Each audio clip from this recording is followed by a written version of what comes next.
Mengalami kerugian siku AP sama duit 1,6 juta rupiah karena tas kena jambret oleh bandit jalanan.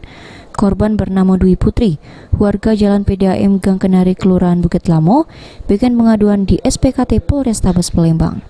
Korban yang sehari-hari begawai kosmetik ini jeru kejadian jelas kalau waktu itu korban jeru perjalanan nak pergi begawai. Namun pas melintas di Jalan Tengkuruk Permai, Kecamatan Ilir Barat 1, tiba-tiba korban dipepet oleh dua wong make motor, terus langsung narik tasnya.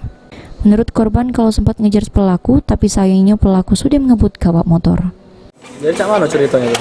Ya, tadi kan pas nak pergi begawe.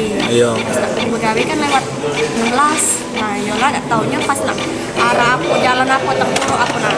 Yola dia tuh rame. Tiba-tiba mepet aku dari sebelah kanan nih. Motornya motor beat aku.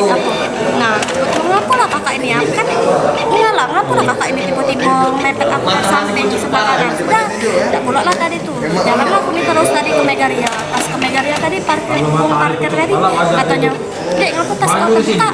Yo, ngebleng lah langsung kan. Sudah dulu di Megaria. Yolah ada customer tadi kasih tahu katanya. Pas customer tadi kasih tahu, "Dek, ujinya kau tadi yang di ini, ujinya yang di arah 16 tadi ya, ujinya dompet kau yang dipek bukan ujinya yang jambret." Nah, yuk ngapa? Ayo tadi tuh nyingok lah ngapa dah ayo. Dengan pengaduan korban ini sudah diterima oleh SPKT Polrestabes Palembang. Selanjutnya bakal ditindaklanjuti oleh Satreskrim Polrestabes Palembang. Irawan, PAL TV.